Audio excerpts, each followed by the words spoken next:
Você já se sentiu completamente sozinho em algo que acredita?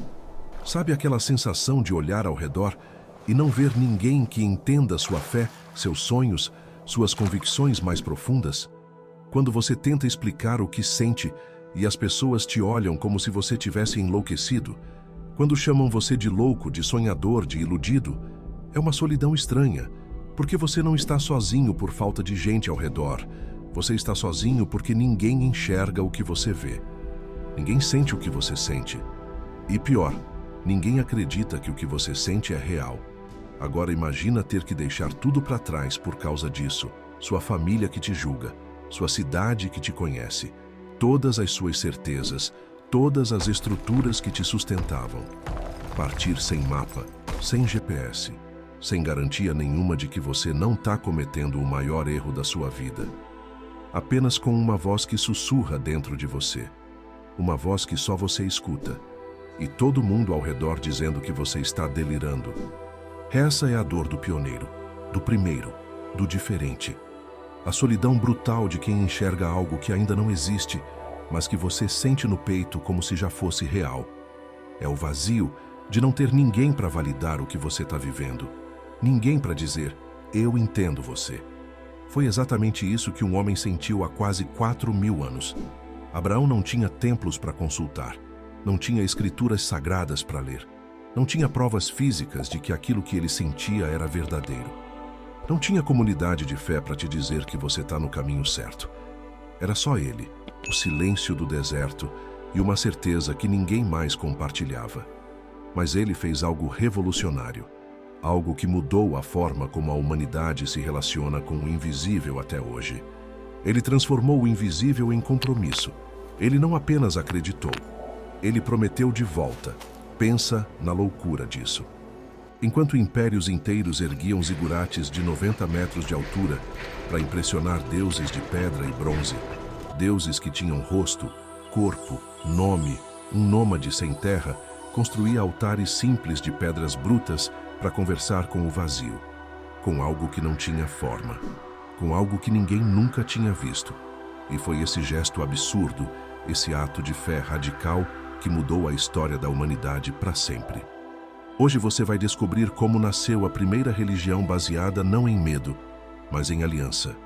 Não em sacrifícios para acalmar divindades temperamentais, mas em promessa mútua. Você vai entender como um pacto invisível se tornou mais forte que exércitos, mais duradouro que impérios, mais real que qualquer estátua de ouro. E por que essa história explica quem você é hoje, mesmo que você nunca tenha pensado nisso, mesmo que você não seja religioso, mesmo que você nunca tenha lido uma linha sequer sobre Abraão? Porque o que ele fez não foi apenas criar uma crença, foi inventar a ideia de que você pode prometer algo de volta ao que é maior que você, de que a fé não é passiva, de que acreditar é verbo ativo, é responsabilidade, é compromisso. Antes de continuar, me conta aqui nos comentários o que você já sabia sobre Abraão e essa época da história. Pode ser pouco, pode ser muito, não importa.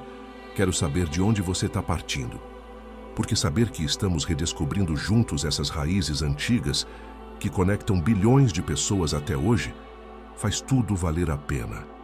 E olha, o mundo de onde Abraão veio era completamente diferente de tudo o que ele criou. Sul da Mesopotâmia, 2.000 anos antes de Cristo. Ur, Larsa, Uruk. Cidades que brilhavam entre os rios Tigre e Eufrates como joias no meio do deserto. Era o mundo antigo no seu auge, o berço da civilização. Zigurates gigantescos tocavam o céu. Degraus de tijolos queimados subindo, subindo, subindo, até parecer que você podia alcançar os deuses. E os deuses moravam ali, em estátuas de pedra, bronze, madeira coberta de ouro. Tinham rosto, tinham nome, tinham um endereço fixo. Cada cidade tinha seu deus particular. Ur adorava Nana, o deus da lua. Uruk tinha Inanna, deusa do amor e da guerra. Babilônia, que ainda ia se tornar império, já exaltava Marduk. Cada território tinha sua verdade. Cada fronteira mudava não só o rei, mas também quem você precisava adorar. E os sacerdotes, Eles controlavam tudo. Eram os intermediários obrigatórios. Você não falava com os deuses. Você pagava um sacerdote para falar por você. A fé era transação pura, oferenda em troca de colheita, sacrifício em troca de vitória na guerra, ritual em troca de cura. Era negócio. Era contrato comercial com o divino. E tudo isso tinha estrutura, tinha lógica, tinha certeza visível. Você via a estátua. Você via o templo. Você via o sacerdote. Tudo o que era sagrado era concreto, palpável, organizado. Foi desse mundo de certezas que Abraão saiu. Ele rompeu com tudo isso. Deixou Ur, uma das cidades mais avançadas do mundo antigo, com sua arquitetura impressionante, seu comércio fervilhante, sua civilização refinada. Partiu rumo a Harã, no norte. Ali, enquanto as caravanas iam e vinham, seu pai Terá morreu. E foi em Harã que a voz voltou, clara e impossível de ignorar. E Abraão partiu de novo. Dessa vez para o desconhecido total, seguindo um Deus que não tinha rosto, que não morava em estátua, que não tinha templo, que não tinha território fixo. Um Deus invisível, impalpável, impossível de provar para qualquer outra pessoa. Pela primeira vez na história humana, a fé deixava de ser geografia e virava escolha pessoal. Não era mais sobre onde você nasceu, sobre qual cidade você pertencia, sobre qual Deus local você herdou da sua família. Era sobre o que você escolhia acreditar, mesmo quando ninguém mais acreditava com você. Quantas vezes você já teve que escolher entre o seguro e o significativo? Entre fazer o que todo mundo espera de você e fazer o que sua alma grita que você precisa fazer? Entre a segurança do conhecido e o chamado do desconhecido, Abraão enfrentou essa escolha quando nem existia palavra para descrever o que ele estava sentindo. Quando não tinha exemplos, não tinha modelos, não tinha ninguém para dizer: eu já passei por isso, vai dar certo. Ele foi o primeiro. E ser o primeiro é a solidão mais pesada que existe. E ele não foi sozinho nessa loucura. Sara, sua esposa, foi com ele. Ló, seu sobrinho, também. Servos, rebanhos, tudo o que podiam carregar. E começaram a travessia do crescente fértil, aquela faixa de terra que vai da Mesopotâmia até o Mediterrâneo. Desertos escaldantes onde o sol queima a pele e racha os lábios de sede. Vales verdejantes onde a água corre fresca e a vegetação explode em verde. A geografia externa espelhando perfeitamente a geografia interna da fé. Escassez e abundância. Dúvida e certeza. Medo e confiança. Tudo se alternando, quilômetro após quilômetro. E no fim dessa travessia, algo estava esperando por ele. Algo que ia mudar, não só a vida dele, mas o curso inteiro da história humana. Canaã. Colinas férteis espremidas entre o mar Mediterrâneo e o deserto. Terra de oliveiras, vinhas, nascentes de água fresca. Parecia o lugar perfeito, mas tinha um problema. Não era vazia. Canaã era um corredor estratégico. Todo mundo queria controlar aquele pedaço de terra, porque quem controlasse Canaã, controlava a passagem entre o Egito, ao sul, e a Mesopotâmia, ao norte. Era rota de comércio, era rota de guerra. Era disputado o tempo inteiro. Cidades-estado viviam em conflito constante. Jericó com suas muralhas ancestrais. Hazor poderosa no norte. Megido, cujo nome um dia ia virar sinônimo de batalha final. Cada cidade tinha seu rei, seu exército, suas alianças traiçoeiras. E os deuses estavam por toda parte. Baal, o deus da tempestade e da fertilidade, que mandava chuva ou seca conforme seu humor. Ashera, a deusa mãe, adorada em bosques sagrados. Moloque, o deus do fogo, que exigia os sacrifícios mais terríveis. Cada vale tinha seu altar. Cada colina tinha seu santuário. E foi nesse lugar dividido, violento, cheio de deuses competindo entre si, que Abraão chegou. Um estrangeiro, sem exército, sem aliados políticos, sem nada além de sua família, seus rebanhos e aquela voz que só ele ouvia. E o que ele fez? Ergueu um altar de pedras brutas. Não era um templo, não tinha paredes, não tinha teto. Não tinha portas para controlar quem entrava e quem ficava de fora. Não havia sacerdotes vestidos de ouro intermediando a conversa. Não havia rituais complexos que você precisava decorar, taxas que você precisava pagar, sacrifícios elaborados que exigiam uma classe especializada para executar. Era só um homem, pedras empilhadas com as próprias mãos e uma conversa com o invisível. Ele falava com o divino como se falasse com um amigo, não com medo, não com bajulação, não tentando subornar ou manipular, apenas falando e acreditando que estava sendo ouvido. Ali nascia algo completamente inédito na história humana, a relação pessoal com o divino. A fé deixava de ser obrigação coletiva imposta pela cidade-estado e virava diálogo individual. Você não precisava mais de templo, não precisava mais de sacerdote, não precisava mais de ritual herdado. Você podia simplesmente falar, diretamente. Era revolucionário, era perigoso, porque se qualquer pessoa pode falar com Deus, então ninguém mais controla o acesso. Nenhuma classe sacerdotal pode cobrar pedágio. Nenhum rei pode usar a religião para justificar seu poder absoluto. Olha, se essa história está fazendo sentido para você, se está conectando pontos que você nunca tinha visto antes, faz o seguinte: deixa um continua nos comentários. Isso me mostra que vale a pena investir horas pesquisando, checando fontes históricas, construindo esse conteúdo com cuidado. E se você quiser ir mais fundo nesses temas, tem muito mais aqui no canal. Mas calma, a gente já volta para a história.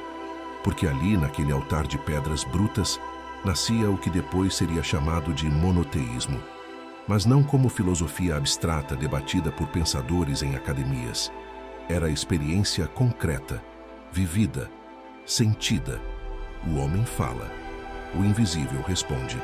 E dessa conversa nasce uma promessa. Não uma promessa vaga, tipo, vou te abençoar de um jeito genérico. Era específica, era pessoal. Uma promessa que ia gerar descendentes quando Abraão e Sara eram velhos demais para ter filhos. Uma promessa de terra quando ele era nômade sem território.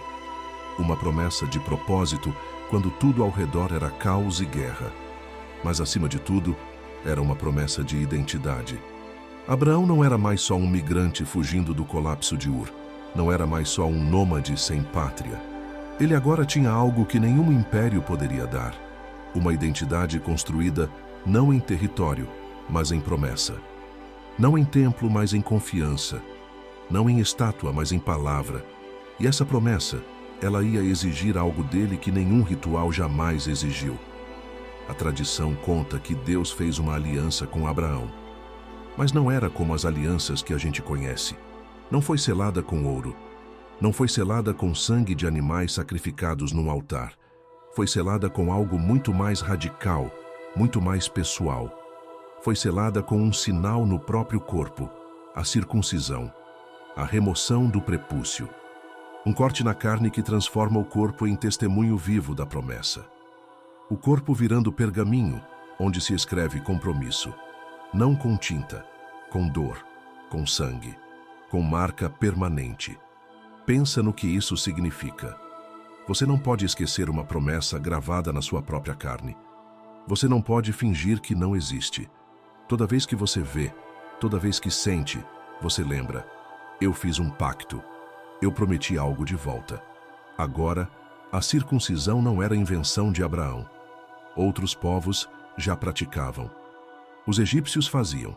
Alguns povos semitas também. Era relativamente comum no mundo antigo. Mas o significado era completamente diferente. Para a maioria dos povos, era ritual de passagem. De menino para homem. Era questão de higiene em regiões quentes. Era iniciação em idade adulta. Era tradição herdada, algo que você fazia porque seu pai fez, porque seu avô fez, porque sempre foi assim.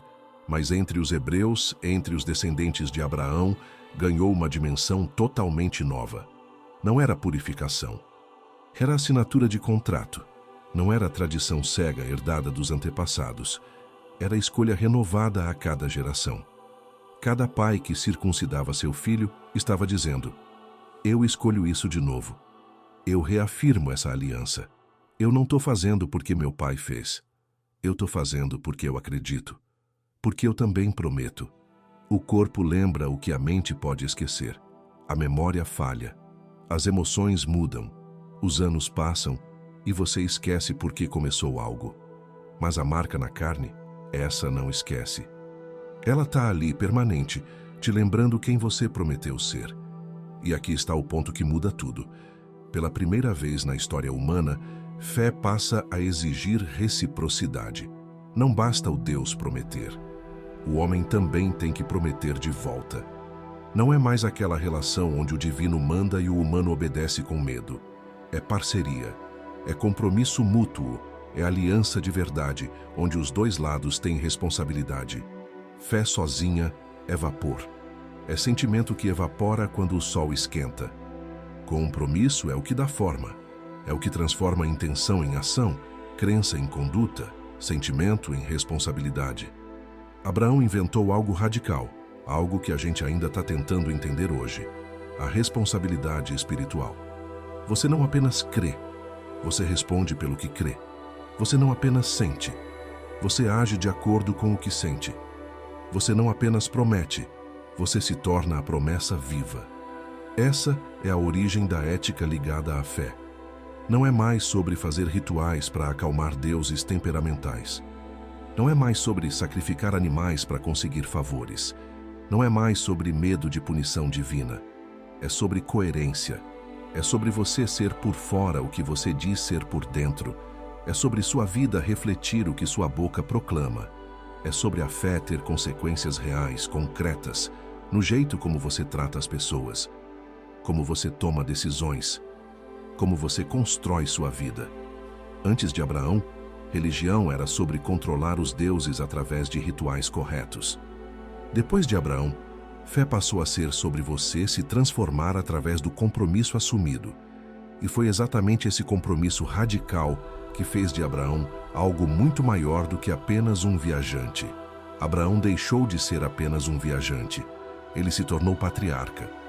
Não no sentido político, tipo um rei ou governante, mas no sentido mais profundo. Ele se tornou o portador de uma promessa maior que sua própria vida. Uma promessa que ia atravessar gerações. Que ia sobreviver à morte dele, dos filhos dele, dos netos dele. O nome dele virou símbolo. Abraão passou a significar algo. Aquele que acreditou antes de existir um povo. Aquele que confiou antes de ter provas. Aquele que prometeu quando não havia ninguém prometendo junto. E aqui está a inversão radical. A fé precedeu a comunidade. Normalmente é o contrário, né? Normalmente você nasce numa comunidade que já tem uma fé estabelecida e você aprende a crer porque todo mundo ao redor acredita. Mas com Abraão, primeiro veio a fé, depois veio o povo. A visão precedeu a realidade. Ele enxergou descendentes quando era velho demais para ter filhos. Ele enxergou um povo quando era apenas um homem. Ele enxergou uma nação quando estava sozinho no deserto. Mas enquanto isso, o mundo real ao redor dele não parava. Canaã continuava sendo aquele corredor estratégico disputado por todo mundo. Guerras atravessavam a terra constantemente. Exércitos marchavam de norte a sul, de sul a norte. Cidades eram conquistadas, destruídas, reconstruídas. Impérios vinham e iam. Os hititas desciam do norte trazendo ferro e carros de guerra. Os egípcios subiam do sul com suas legiões organizadas. No futuro, viriam os assírios, os babilônios, os persas, todos querendo um pedaço daquela terra. E Abraão, no meio de tudo isso, não construiu muros, ergueu altares. Ele não acumulou poder militar, cultivou memória, não conquistou território pela força, conquistou tempo através da promessa. Enquanto reis mediam sua grandeza pelo tamanho dos exércitos, Abraão media a dele pela força da aliança. Enquanto impérios gravavam seus feitos em monumentos de pedra que o tempo acabaria derrubando, Abraão gravava sua fé na carne, na memória, na história transmitida de pai para filho. E aqui acontece a transformação mais impressionante.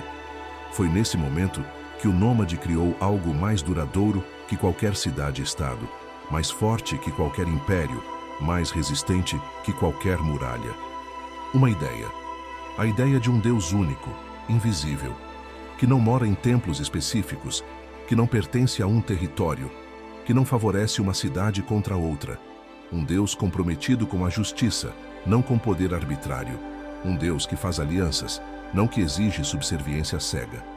Essa ideia parecia frágil, parecia absurda. Num mundo de deuses visíveis e poderosos, como uma ideia invisível poderia competir? Mas foi exatamente essa ideia que sobreviveu. Ur caiu. Suas muralhas viraram pó. Seus templos viraram ruínas. Babilônia subiu, dominou o mundo e caiu. Roma conquistou meio planeta e desmoronou. Todos os impérios que pareciam eternos viraram poeira. Mas a ideia de Abraão continua viva. 4.000 anos depois, ainda está aqui. Bilhões de pessoas ainda olham para trás e veem nele o ponto de partida da sua fé. Porque a ideia não estava plantada em pedra que o tempo corrói. Estava plantada em promessa que cada geração renova. Não estava gravada em monumentos que exércitos derrubam. Estava gravada em corações que decidem, de novo e de novo, acreditar. E o que Abraão descobriu sobre essa ideia, sobre essa fé que ele inaugurou? É algo que ainda hoje a gente luta para entender. Quando você diz há apenas um Deus, você não está apenas falando sobre religião. Você está dizendo algo revolucionário sobre como o mundo funciona. Você está dizendo que tudo está conectado. Que existe uma única fonte de justiça, não várias versões conflitantes dela, dependendo de qual Deus você consulta. Você está dizendo que o céu e a terra respondem às mesmas leis morais, que não existe uma ética para cá e outra para lá. Num mundo politeísta, as contradições faziam parte do pacote. Tinha o Deus da guerra pedindo sangue. Tinha o Deus da paz pedindo trégua. Tinha o Deus da verdade. Tinha o Deus da mentira e da trapaça. E todos eram legítimos. Então você escolhia qual Deus seguir dependendo do que você queria conseguir. Mas se há apenas um Deus, então não dá para jogar esse jogo. Não tem como você invocar o Deus da guerra quando quer conquistar e o Deus da paz quando quer descansar. Não tem como você seguir o Deus da verdade quando convém e o Deus da mentira quando te favorece. Há uma única realidade, e ela exige coerência de você. Isso muda tudo, porque agora você não pode mais fragmentar sua vida moral em pedacinhos convenientes. Você precisa ser consistente. Você precisa ter princípios que funcionam em todas as situações, não só nas que te beneficiam. E a fé de Abraão? Não era consolo barato. Não era aquele tipo de religião que te promete que tudo vai ficar bem se você só acreditar o suficiente. Era compromisso pesado. Crer passou a ter peso. Porque quando você promete, você não pode simplesmente voltar atrás quando fica difícil. Quando você faz uma aliança, você responde por ela. Quando você diz, eu acredito, você está dizendo, e vou viver como se acreditasse. Não dá mais para terceirizar a fé. Antes, você pagava um sacerdote para fazer as orações certas, para executar os rituais corretos, para interceder por você. Você podia literalmente comprar sua relação com o divino. Mas agora cada pessoa responde diretamente.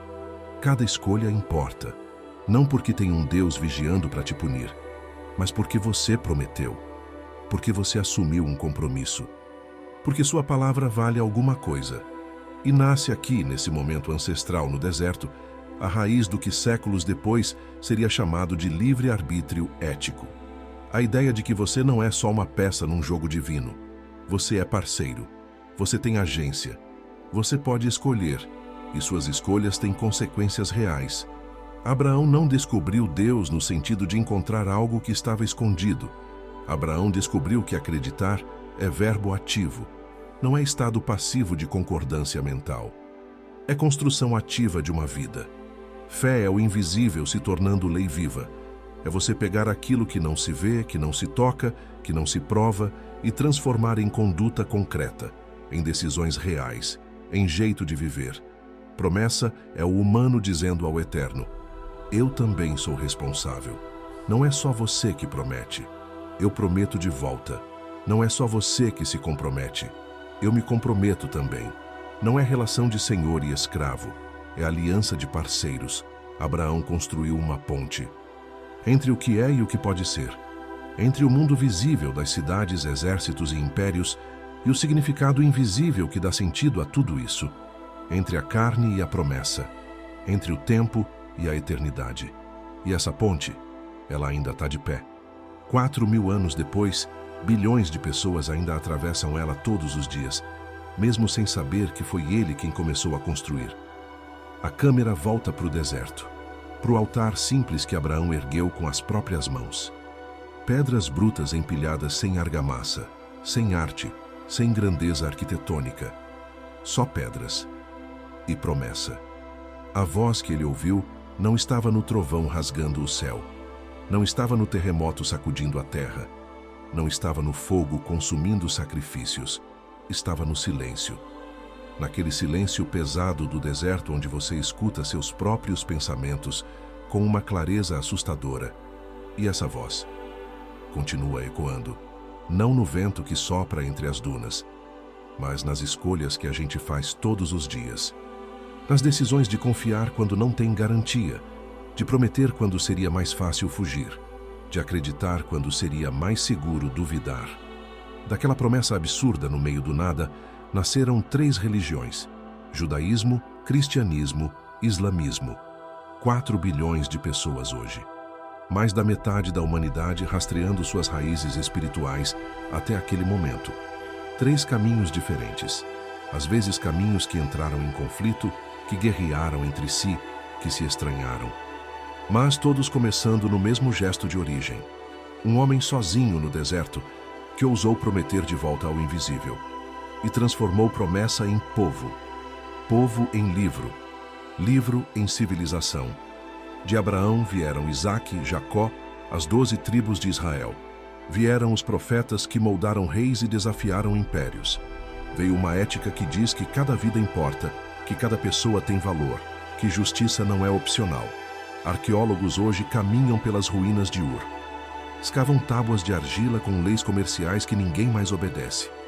Encontram fundações de templos para deuses que ninguém mais adora. Mas a fé que Abraão inaugurou, ainda viva, ainda respirando, ainda moldando bilhões de vidas. O mundo muda. Impérios sobem e desmoronam como ondas. Ur caiu, Babilônia caiu. Assíria, Pérsia, Roma, todos caíram. Tecnologias transformam tudo. A gente vive num mundo que Abraão jamais poderia imaginar. Foguetes tocando o espaço. Inteligência artificial recriando o pensamento. Conexões instantâneas atravessando o planeta. Mas enquanto houver alguém disposto a dizer "eu creio" e viver por isso, a voz do deserto continua viva. Enquanto houver quem transforme fé em fidelidade, quem transforme crença em conduta, quem transforme promessa em vida, Abraão ainda está aqui. Porque ele não inventou uma religião. Ele inventou algo mais profundo, mais radical, mais perigoso.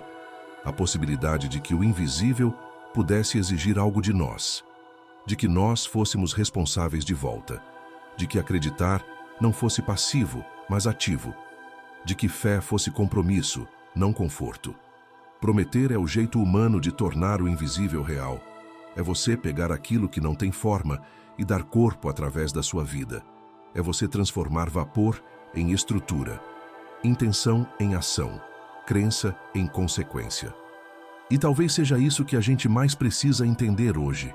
Num mundo cheio de opiniões vazias, de crenças sem compromisso, de fé sem fidelidade, talvez a gente precise voltar àquele deserto e reaprender o que Abraão ensinou, que prometer significa algo, que palavra tem peso, que acreditar exige de você. Essa história tem desdobramentos que você não imagina. O que aconteceu com os descendentes de Abraão? Como esse pacto moldou reis, profetas e impérios inteiros? Como a promessa atravessou gerações, sobreviveu à escravidão no Egito, a exílios, a perseguições e chegou até aqui? Tem muito mais esperando por você aqui no canal. Histórias que conectam passado e presente, que mostram como decisões tomadas há milênios ainda ecoam na sua vida hoje. Escolhe o próximo vídeo e continua essa jornada comigo.